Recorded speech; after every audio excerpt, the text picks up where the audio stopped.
A central political issue in the United States is the failure to manage its African population since the end of the Civil War. This problem is foundational to every American public policy issue and every social problem.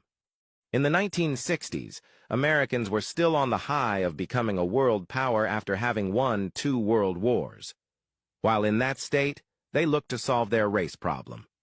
Most of America's wealthy businessmen, actors, ministers, university professors, and other notables got behind the civil rights movement that promised equality for Africans, and also an end to African dysfunction that blights so much in the United States.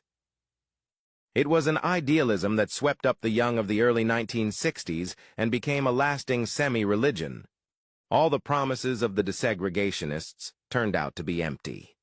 The speeches about dreams on mountaintops had no connection to reality.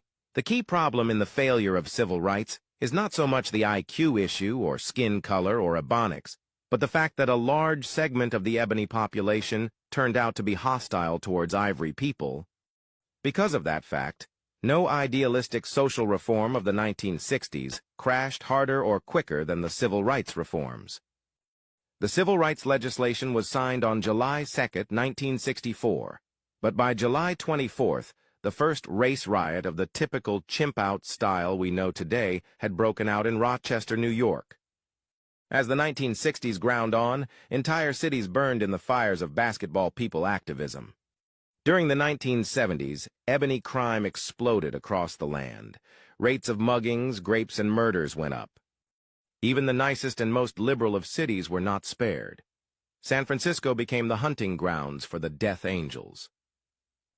The Death Angels were a group of African ex-cons who were converts to the religion of the Nation of Islam, NOI, who went on a calculated, religiously and racially motivated murderous rampage in 1973 and 1974. At least 15 ivory people were killed, and 8 more were wounded. But some estimates put the number of dead as high as 73. The murder spree lasted 179 days and crippled the city as residents feared to go out at night. These basketball American terrorists became known to history as the Zebra Killers.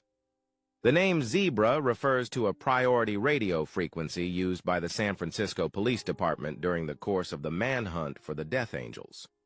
The all-basketball American Zebra Killers called themselves Death Angels and were radicalized in prison by a deliberate effort on the part of the Nation of Islam to reach out to and convert ebony prisoners.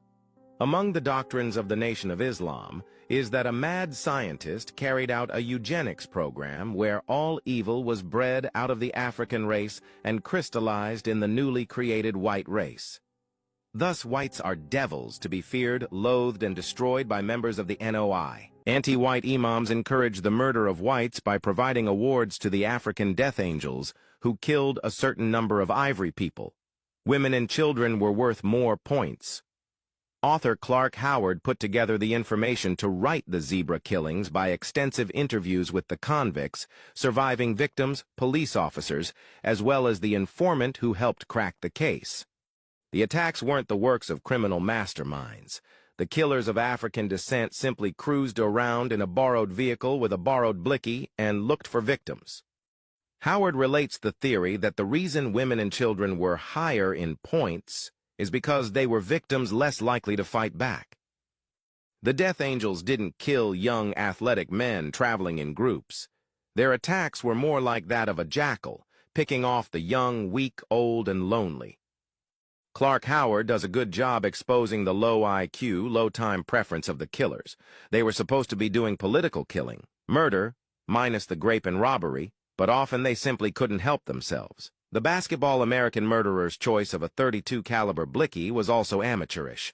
Such a pew-pew is better for plinking cans, not snuffing out people. The Death Angels' use of a .32 blicky made for survivors. The first murder victim was Quita Haig.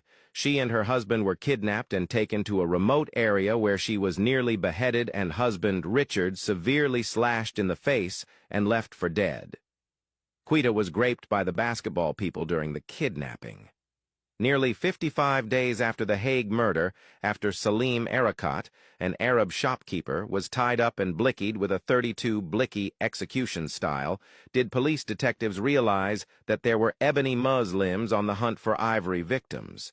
Much like all non-ivory on ivory people attacks, the war has usually gone on for a long time before ivory people realized the seriousness of the conflict.